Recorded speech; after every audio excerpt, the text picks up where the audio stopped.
मौसम से जुड़ी जानकारी और लाइव मौसम खबरों के लिए हमारे YouTube चैनल को सब्सक्राइब करें और बेल आइकॉन दबाकर हर अपडेट पर रखें नजर। नमस्ते मित्रों, स्काईबेट वेदर में आपका स्वागत है। मेरा नाम है महेश पलावत। आज मई का आखिरी दिन है, 31 मई हो चुकी है और जो वेदर सिस्टम है वो आपको पहले बता देता हूँ कि वेस्टर्न डिस्टर्बेंस जम्मू कश्मीर पे है, आगे बढ़ रहा है। दूसरा वेस्टर्न डिस्टर्बेंस नॉर्थ अफगानिस्तान और पाकिस्तान पर, यानी एक के बाद एक वेस्टर्न डिस्टर्बेंस आते रहेंगे और इनके प्रभाव से साइक्लोनिक सर्कुलेशन यानी चक्रवाती हवाओं के क्षेत्र बनते रहेंगे। सेंट्रल पाकिस्तान, पंजाब और उसके आसपास के इलाकों में ट्रफ रेखा एक बनी हुई है जो पंजाब या हरियाणा से होती हुई पूर्वोत्तर राज्यों तक जाएगी और ये लगातार जारी रहेगी। एक साइक्लोनिक सर्कुलेशन बिहार के ऊपर बन गया है, एक तरफ रेखा साउथ की तरफ जा रही है, पश्चिमी हवाएं चल रही हैं मध्य भारत में, यानी कि ये सारे जो वेदर पैरामीटर हैं जो नॉर्मल इस सीजन में होते हैं वो दिखाई दे रहे हैं। और एक बार रिवाइज कर लेते हैं कि इस बार जो गर्मी थी वो मार्च में ही शुरू हो गई और मार्च का महीना जो था, यानी कि पूरे भारत का अगर औसत लगाया जाए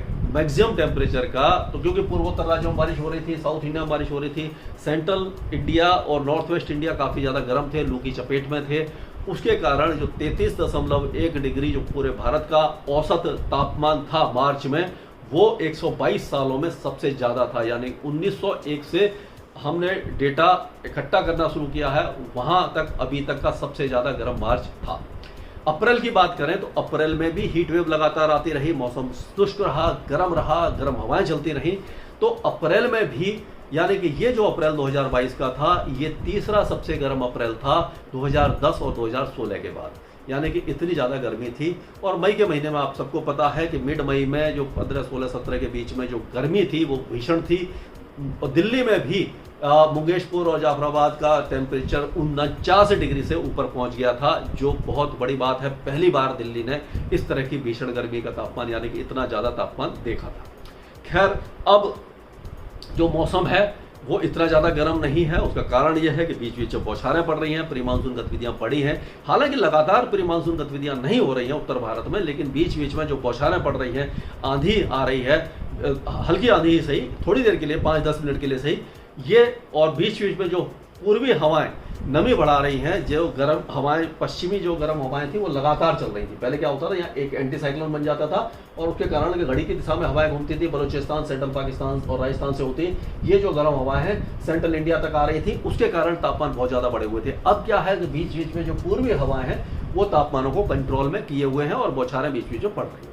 तो आगे भी अब क्या है कि पश्चिमी विक्षोभ आते रहेंगे, जिसके कारण जम्मू कश्मीर के कई इलाकों में बारिश होगी, उत्तराखंड और हिमाचल प्रदेश और लद्दाख में हल्की फुल्की बारिश की गतिविधियां जारी रहेंगी। इसी तरह से पंजाब, हरियाणा, दिल्ली, उत्तरी राजस्थान, पश्चिमी मध्य प्रदेश, उत्तर प्रदेश, इन इलाकों में बीच बीच में प्री मानसून गतिविधियां होंगी, यानी कि 5-10 मिनट की, जैसे मैंने पिछले वीडियो में बताया कि पासिंग रेन वगैरह होती रहेगी। हालांकि लगातार नहीं होगी, 1-2 दिन के गैप के बाद होगी, लेकिन तापमानों को बहुत ज़्यादा बढ़ने नहीं देंगे।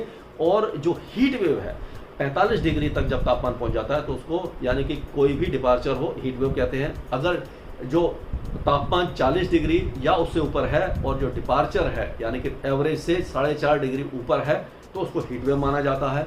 अगर 4.5 से 6.5 के बीच डिग्री के बीच में है तो उसको हीट वेव कहते हैं। अगर 6.5 से ज़्यादा का डिपार्चर है तो उसको सीवियर हीट वेव कहते हैं। अगर 47 डिग्री कहीं भी तापमान पहुंच जाता है तो उसको ऑटोमेटिकली सीवियर हीट वेव में कन्वर्ट कर दिया जाता है। तो इस तरह के एपिसोड आने की संभावना इन इलाकों में हमें दिखाई नहीं दे रही है। हालांकि राजस्थान में आप देखेंगे कि पश्चिमी हवाएं लगातार चलती रहेंगी, यानी कि जो राजस्थान के दक्षिणी और सेंट्रल पार्ट्स हैं, तो पश्चिमी राजस्थान में हो सकता है कि 1-2 स्थानों पर कुछ देर के लिए, 1 आध दिन के लिए हीट वेव आ जाए। और अब मध्य प्रदेश का मौसम लगभग शुष्क रहेगा, राजस्थान शुष्क रहेगा, गुजरात शुष्क रहेगा। ये तीनों जो राज्य हैं पूरी तरह शुष्क रहेंगे। उत्तरी राजस्थान या उत्तर पूर्वी राजस्थान में हो सकता है बीच बीच में गरज चमक के साथ हल्की बौछारें पड़ जाएं। यानी सेंट्रल इंडिया में ये 3 राज्य अभी बहुत ज़्यादा गर्मी देखेंगे। भीषण गर्मी नहीं होगी, यानी कि हीट वेव जैसी गर्मी नहीं होगी, लेकिन फिर भी मौसम शुष्क और गर्म बना रहेगा। छत्तीसगढ़ में छुटपुट बौछारें पड़ती रहेंगी। विदर्भ और मराठवाड़ा के कुछ इलाकों में, नागपुर, अकोला, अमरोती, गोंडिया, वाशिम, वर्धा, इन इलाकों में कहीं कहीं बौछारें देखने को मिलेंगी। मूसलाधार बारिश नहीं है।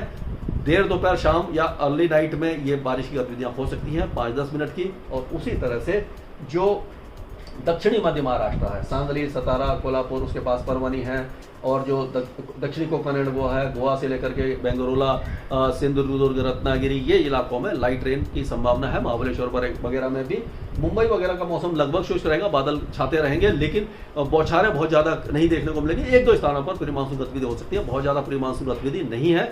मानसून समय पर पहुंचने की उम्मीद दिखाई दे रही है। पूर्वी भारत में ये बिहार में साइक्लोनिक सर्कुलेशन बना है, इसके प्रभाव से उत्तरी बिहार में हल्की से मध्यम बारिश की गतिविधियां जारी रहेंगी अगले 2-3 दिनों के दौरान।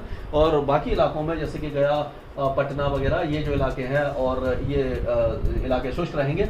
और झारखंड में भी, पूर्वी झारखंड में 1-2 स्थानों पर हल्की बौछारें देखने को मिल सकती हैं। उड़ीसा में भी गरज चमक के साथ पैची रेन, यानी कुछ इलाकों में थोड़ी देर के लिए बारिश हो सकती है, तेज बारिश कहीं भी नहीं होगी।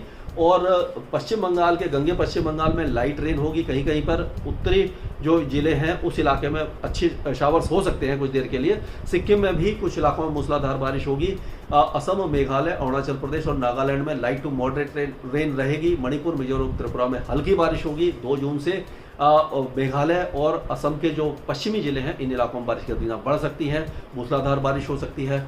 तो यानी कि मानसून भी उस समय दस्तक दे सकता है। दक्षिण भारत में अगर हम चलते हैं तो दक्षिण भारत में हम सबको पता है कि केरल में मानसून ने दस्तक दे दी है। अभी अगले 2-3 दिनों के दौरान मानसून बहुत ज़्यादा आगे बढ़ने की संभावना दिखाई नहीं दे रही है, क्योंकि मानसून कमजोर है और बहुत ज़्यादा तेज बारिश नहीं होगी।